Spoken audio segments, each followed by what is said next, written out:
श्री दत्तात्रेय जन्मकथा. भगवान श्री दत्तात्रेय जन्मकथा. दत्त जन्माची ही कथा आपण श्रवण करावं, इतरांनाही अवश्य पाठवा.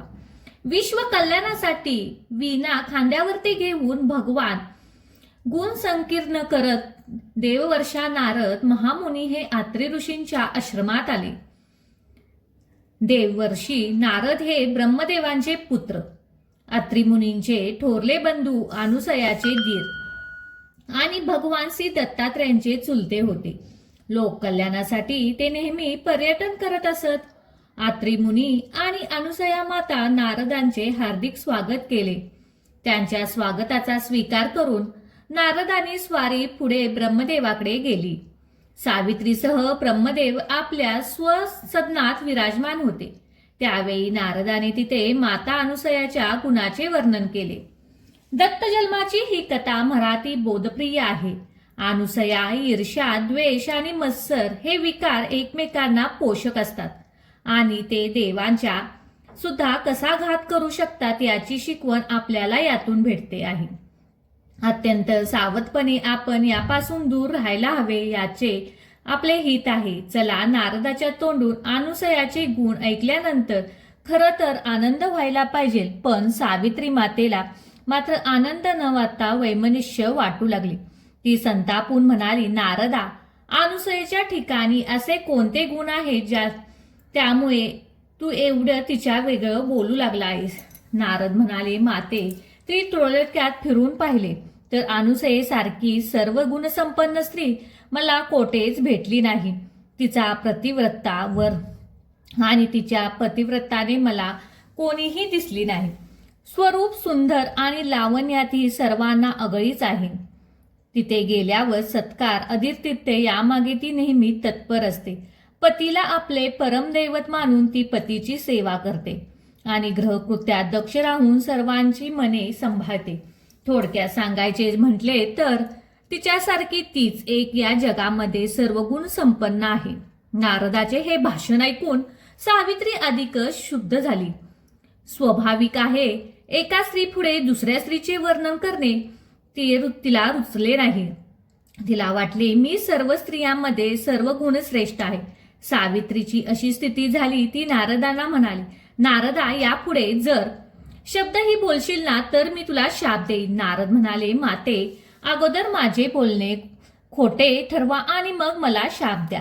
माझे बोलणे जर सत्य असेल तर त्याचा शाप काय उपयोग? तुमचा शाप खराब व्हायचा असेल तर तुम्ही अगोदर माझे बोलणे खोटे ठरवा.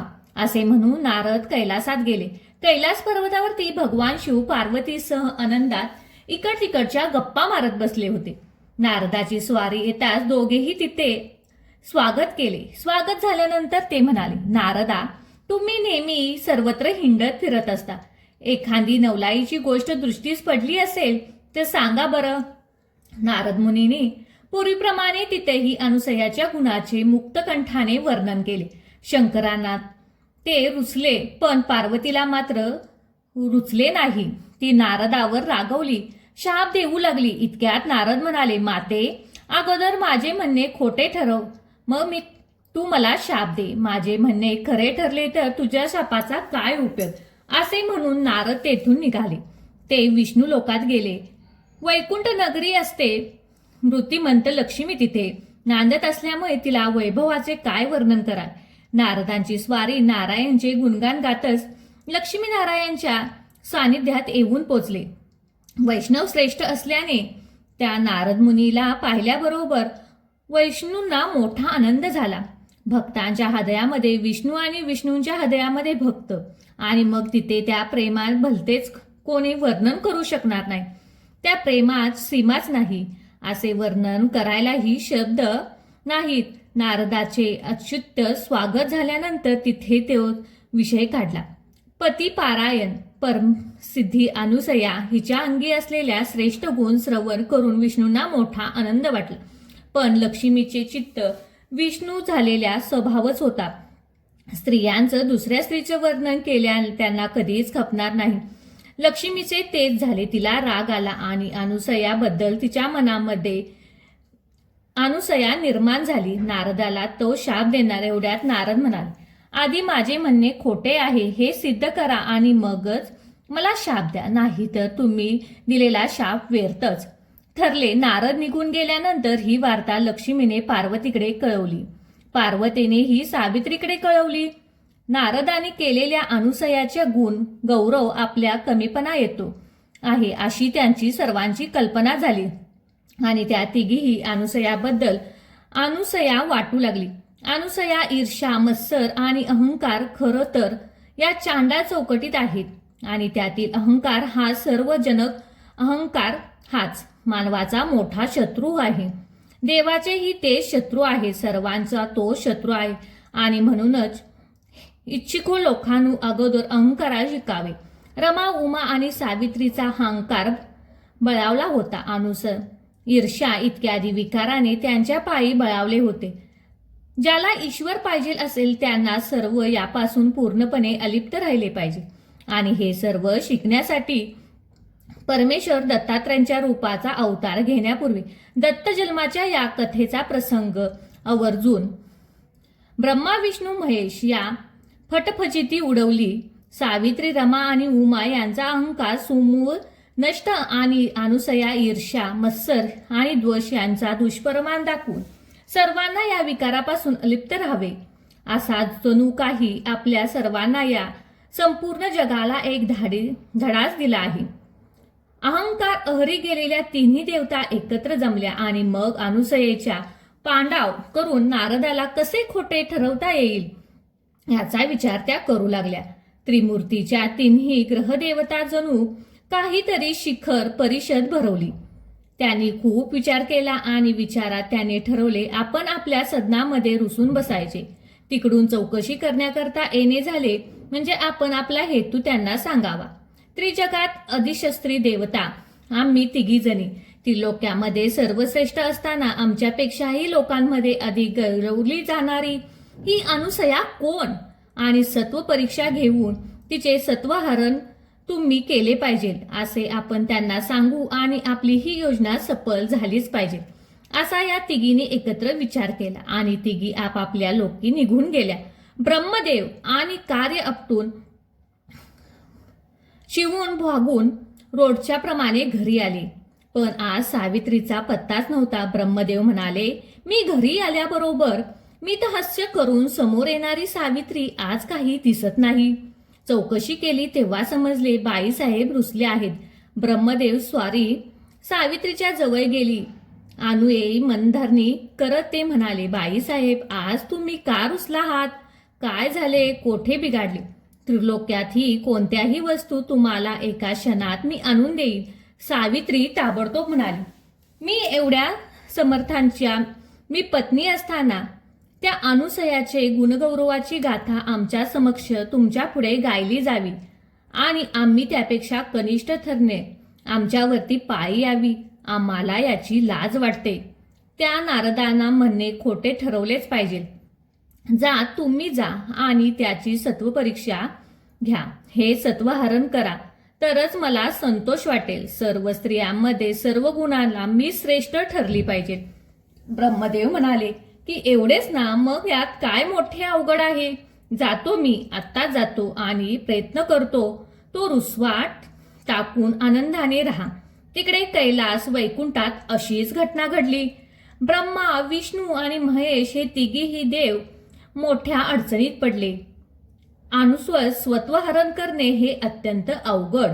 जर नाही घडले तर घरातला रुसवा काढणे ही अवघड. स्त्री यांच्या छंदाने वागणाऱ्या पुरुषाची कशी त्रिधा उडते, पटफजिती होते हे आपल्याला या कथेत निमित्ते पाहायला मिळते. मग तिन्ही देवतांनी एकत्र येऊन अनुसयेच्या सत्वहरणाची क्लुप्ती योजली. अत्रि मुनी आश्रमात नसताना त्यावेळी आपल्या आश्रमात जावे आणि अनुसयेला नग्न भिक्षेची याचना करावी. अनुसया ही परम पतिव्रता आहे. त्याचप्रमाणे ती आतिथ्य धर्म ही पर्याकोटीची श्रेष्ठ आहे. ती नग्न होऊन भिक्षा घातला तर तिच्या प्रतिव्रताला बाधा येईल आणि भिक्षा न घालता विमुख करेल तर परत पाठवेल तर तिच्या अतिथीव्रताला बाधा येईल. अशा रीतीने तिचे सत्वहरण करून आपल्या सगळ्यांचा कार्यभाग उरकेल. यापेक्षा दुसरा काही उपाय त्यांना दिसत नव्हता. आणि मग असा विचार करून ते तिघीही त्रिभुवनाचे स्वामी भिक्षुक वैरागी बनले. अत्री ऋषींचे स्वामी तपश्चर्येनिमित्त आश्रमापासून दूर गेले होते. आश्रमामध्ये फक्त पतिभक्त पारायण महासती श्री अनुसया देवी एकट्याच होत्या. तिने देव भिक्षुक वेशाने अत्री मुनींच्या आश्रमात आले. भोवती भिक्षुक असे म्हणून श्री विष्णू सवाल टाकला. त्याचबरोबर लगेच ब्रह्मदेव म्हणाले, ओम भगवती भिक्षा देही. या दोघांनी भिक्षा मागणे संपत नाही तोच भगवान शिवानी आपल्या निर्णया ताटामध्ये अलख निरंजन अशी आरोही टाकली. अतिथीचा सवाल ऐकताच शनी अनुसया बाहेर डोकावली. ती अतिथी अत्यंत दिव्य तेजस्वी आणि दृष्टीस पडले. तिने त्या अतिथीचे स्वागत केले. हातपाय धुवायला चूल भरायला पाणी, बसायला चटई हंतरली, खाण्यासाठी फळे ठेवली. प्रत्यक्ष अतिथी नम्र होऊन नमस्कार केला. मग कुशल प्रश्न विचारले. स्वागतम कार्यमुनी. तपसे महाराज, मी आपले स्वागत करते. आपण कोठून आला आहात? आपल्याला काय पाहिजे? आश्रमात मुनी तप करण्याकरता गेले आहेत. तेथे 2 तास आपण बसा. यावरती ती अतिथी म्हणाली, हे सिद्धी तपश्चर्यामध्ये असलेल्या अत्री मुनी केव्हा येतील हे सांगता येत नाही. आम्ही मात्र भुकेने व्याकुळ झालो आहोत. आम्हाला सत्वर पोट भरून दे घाल, हीच आमची अपेक्षा आहे. ठीक आहे असे म्हणून अनुसया स्वयंपाकगृहात गेली. अगदी थोड्या वेळात उत्तम स्वयंपाक तयार करून पाट मांडले. बसायला एक टोक टाकले. एक रांगोळी कामिनी काढली, त्यावर गुलाबाने भरलेले पाट मांडला. त्यावर केळीचे पान घातले. सर्व पदार्थ वाढून झाल्यानंतर अतिथींचे पाय धुवायला पाणी ठेवले. सर्व तयारी झाली आहे, आपण आपले पाय धुवावे अशी ती अतिथीला विनंती केली. अतिथी कसले? अनुसयाचे सत्वहरण करण्याकरता भिक्षुक वेश धारण करून आलेले कपटी देव होते. हे महासती अनुसये रुची स्वभावाने नारी देवाचे कपट तिच्या लक्षात आले नाही. अतिथी उठले आणि पाय धुवून आपापल्या पाठावर बसले. तोच ही वेळ आली. अनुसया सत्व असे ठरवून ते अनुसयाला म्हणाले, हे महासती, नग्न होऊन तू आम्हाला भिक्षा घालावी अशी आमची अपेक्षा आहे आणि हेच आमचे आजचे इच्छा भोजन आहे. हे जर आमच्या तुझ्याने झाले नाही तर, रुचले नाही तर आम्ही असेच भुकेले भोजन न करता इथून दुसरीकडे निघून जाईल. अतिथींचे हे भूषण ऐकून अनुसया आश्चर्यचकित झाली. त्यांनी अपेक्षा मान्य करावी, आपली पतिव्रती धर्माला बाधक होईल आणि ती अमान्य करावी तर अतिथी ग्रहातून विमुख होऊन जातील. हे आपल्या गृहस्थ आश्रम धर्माच्या दृष्टीने बरे नाही. तिने आपल्या अतिथी व्रताला बाधेल. शिवाय गृहस्थाश्रमात घरातून अतिथी मध्यान्हकाळी विमुख होऊन परत जातो, हे पुण्य घेऊन जातो हे धर्मशास्त्र सांगते. काय बरं करावे ह्या दोन्ही बाजूने तिच्यावर मोठे संकटच आले. शास्त्रामध्ये उम्मत पहा राजो असो म्हटले आहे. कोणीकडेही मन वळवले तर गळ्यामध्ये गळफास. अनुसयाची अशी अवस्था झाली. अतिथींचे म्हणणे ऐकून अनुसयाला हसू आले आणि ती म्हणाली, परम तपस्वी असलेल्या अत्री महर्षींच्या संगतीने आणि त्यांच्या सेवेने मी अत्यंत पवित्र आहे. त्यांची अपेक्षा पूर्ण केली नाही तर काय शाप देऊन निघून जातील. तो शाप मला बाधणार नाही, कारण त्यांची सत्वनिष्ठा आणि पावित्र्य आढळ आहे. मला कोणत्याही शापाची भीती नाही. अथवा ज्या अर्थी एखादा अल्लड बालकाप्रमाणे हट्ट धरून आडून बसलेल्या त्या अर्थी वयाने मोठे असलेले माझे बाळे आहेत असे समजून त्यांना वाढले. काय होईल याचा विचार सुरू असताना तिला एकदम स्मरण झाले. तपाला जाताना मी अत्री मुनींच्या चरणाचे प्रलायन करून ते तीर्थ एका कमंडळात ठेवले आहे. हे संकट काळी त्याचा उपयोग कर, असे तुला संकटाची भीती राहणार नाही. अत्री मला सांगून ठेवले आहे, तर मग मी त्या तीर्थाचा वापर करून. अनुसया देवघरात गेली. देवाला अग्निनारायण नमस्कार करून तिने अत्री मुनींचे चरणोदक प्राशन केले आणि तोच तीर्थोदकाचा कमंडरू हातामध्ये घेऊन बाहेर आली. आपल्या हातामध्ये कमंडरू तीर्थ घेऊन तिने अतिथीवर शिंपरले. अरे काय मौत झाली. पहा ना, अत्री मुनींच्या चरणोदकाच्या तीर्थाने स्पर्श होतात.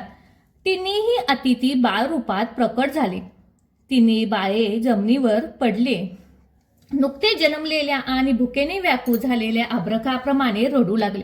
अनुसयाने ताबडतोब अतिथींना दिलेल्या वचनाप्रमाणे आपले वस्त्र बाजूला ठेवून तिन्ही बाळांना पोटभर स्तन पाजून तृप्त केले.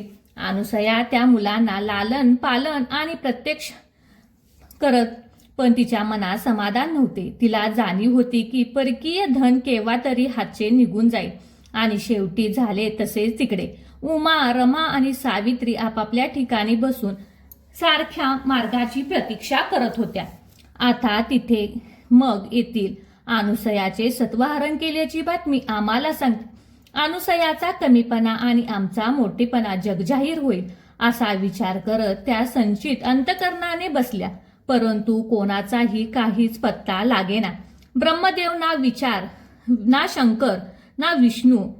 अधिकच त्यांना काळजी वाटू लागली. इतक्यात नारदांची स्वारी तिथे आली. नारदाबद्दल तिघीमध्ये मनामध्ये राग होता, पण तो उघड न करता लटके स्वर्गात करून त्या म्हणाल्या, नारदा, बरेच दिवस लोटले, अजून आपल्या स्वाऱ्या काही परत आले नाहीत. आम्हाला काही कल्पना आहे का? तर सांगा. नारद मुनी त्या तिघींना उद्देशून म्हणाले, माते, नुकतेच मी अत्री मुनींच्या आश्रमात पुन्हा जाऊन आलो. मला तिथे असे समजले की अनुसयेच्या आश्रमात कोणीतरी अति दिव्य तेजस्वी 3 पुरुष वैराग्य रूपाने भिक्षा मागायला आले. त्यांनी अनुसयाला नग्न होऊन भिक्षा वाढण्याची विनंती केली. नग्न होऊन आम्हाला भिक्षा नाही घातली तर आम्ही तुला शाप देऊ असा धाकही त्यांनी घातला. परिणामी असे झाले की अनुसयेने आपल्या पतिव्रताच्या प्रभावाने त्या तिघांनाही बालके व्हायला भाग पडले. आता हे तिघे अनुसयाच्या घरी खेळत आहेत. अनुसया त्यांना पाजते, न्हाऊ घालते, पाण्यात घालून झोके देते, अंगाई गाते. तिन्ही मुले मी पाहिली आहेत, पण ते दिव्य आणि अलौकिक तेज पाहून प्रत्यक्ष ब्रह्मा, विष्णू आणि महेश असावेत असे मला वाटते. पुन्हा तुम्ही एकदा अनुसयेच्या आश्रमात आणि जा आणि परिचयात ओळखून खात्री करा. घे. देवर्षी नारदांचे हे भाषण ऐकताच तिघीमध्ये तोंडाला पाणी पळाले. अगं बाई, काय सांगतात आहात नारद तुम्ही, असे म्हणून त्यांनी आक्रोश करायला आरंभ केला. आम्ही करायला गेलो काय आणि झाले काय? आमचा मोठा घातच झाला. आमचे पतिराज आम्हाला परत कसे मिळतील? आम्हाला जर हे पूर्ववत मिळाले नाही तर आमचा संसार धुळीला मिळेल असे म्हणण्याची पाळी येईल. नारद म्हणाले, माते, तुम्ही महाशक्तिशाली त्रिलोक्याच्या माता. तुम्ही सर्वांना बोध करायचा असा तुमचा अधिकार. मग तुम्ही शोक करू लागलात तर तुम्हाला धीर कोणी द्यायचा? चला उता. या अहंकाराने कोणाचे बरे झाले नाही. अहंकार टाकून आणि त्या अनुसयेकडे धरा. तिचे पाय धरा आणि तुमच्या सुखाने संसार नांदण्याच्या सांगण्याप्रमाणे तिघी नारदाबरोबर अनुसयाच्या आश्रमात आल्या. अनुसया सर्वांचे स्वागत केले. त्या स्वागतात तिघीही काही गोडी लागली नाही. तिचे मुखी वल्ला झाली होती. अनुसयेने तिला नमस्कार केला आणि नम्रपणे विचार, तुम्हाला कशाची चिंता आहे? मला सांगा, मी यथाशक्ती प्रयत्न करून तुमच्या चिंतेचा परिहार करेन. त्या तिघींनी आपले मोठेपण, अभिमान बाजूला ठेवून अनुसयेला नमस्कार केला आणि त्या म्हणाल्या, आमचे पतिराज आपल्या घरी विराजमान आहेत असे आम्हाला कळाले. ती आम्हाला कृपा करून ते परत यावेत. आमच्याकडून काही अपराध झाला असेल तर त्याबद्दल क्षमा करावी. अनुसयेने ती 3 बाळे पुढे आणून ठेवली आणि हे पहा, तुमचे पती ओळखवा. आपल्या पतिराजांची ही अवस्था पाहून त्यांना पुन्हा रडू लागल्या. हुंदके देत म्हणाल्या, बाई अनुसये, हे तर आम्हाला ओळखायला येत नाही. शिवाय या अवस्थेमध्ये त्यांना घेऊन आम्ही काय करणार? जगामध्ये एक मोठा उपवासाचा विषय होईल. तरी ज्या पतिव्रतेच्या प्रभावाने तू त्यांना बालके केली आहेस, त्या पतिव्रतेच्या प्रभावाने तू यांना पूर्ववत कर आणि आम्हाला परत दे. तू हे करू शकतेस. आमचे तुला शतशः प्रणाम. अनुसयेने त्या तिघींचे केविलवाणी शब्द ऐकल्याने तिला त्यांची दया आली आणि ताबडतोब उठली. देवघरामध्ये जाऊन तिने अत्रि मुनींच्या चरणोदकाचे भरलेला कमलबंडू आणला. अत्रि मुनी आणि नारदानी तिथे उभे होते. उमा, रमा, सावित्री त्याही होत्या. सर्व समक्ष अनुसयेने उजव्या हातात ते पाणी ओतून घेतले.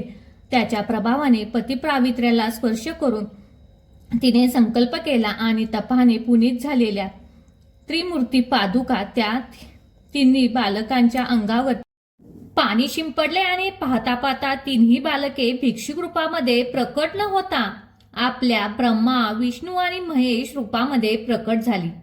सर्वांची अंतकरणे आनंदाने उठावली. उमा, रमा आणि सावित्री यांचा आनंद गगनात महावेनाच झाला. त्यांनी ताबडतोब अनुसयेला नमस्कार केला. वडील धावकोटाचा भेदभाव मावळला होता. आपापल्या पतिराजांना नमस्कार केला. एकमेकींनी त्यांना नमस्कार केला. देवांनी आपल्या पत्नीचे अहंभाव मावळला. अनुसया द्वेष आणि मत्सर इत्यादी विकार मावळले आणि आता त्या निर्मळ आणि निर्विकार बनल्या हे पाहून मोठा आनंद झाला. आपल्या लोकां जाण्यास निरोप घेण्याकरता अनुसयाकडे वळून म्हणाले, माते, आता आम्हाला निरोप द्या. जे झाले विसरा, क्षमा करा. अनुसया चटकन म्हणाली, आता तुम्ही आपल्या स्थानाला जाणार. आपल्या आश्रमात हा पाळणा रिकामा झाला. शून्य. अनुसया शून्य होते जात. आता मी तुम्हाला काय सांगायला पाहिजे. आता मला माते म्हणून संबोवले हे शब्द खरे करा आणि मला निरोप द्या. अनुसयाचे हे शब्द ऐकाच तिने देवतेला अनुसयेला वर दिला. आम्ही तिघेही पुत्ररूपाने आपल्या पोटी लवकरच जन्म घेऊ. चिंता करू नका. तुम्ही देवता करून वरदान मिळाल्यानंतर अत्रि आणि त्यांना आनंद झाला. उमा, सावित्री यांच्यासह देवांचा सत्कार खाऊ पिऊ घालून निरोप घेतला. सर्व देव आपापल्या पत्नींना घेऊन आपल्या लोकी निघून गेले. अत्रि आणि अनुसया यांना मिळालेल्या वरदान आता फुल होण्यास सुरुवात झाली. काळ जवळ आला. तार प्रातःकाल झाल्यामुळे परमेश्वर अत्रि मुनी अनुसयाला दर्शन दिले.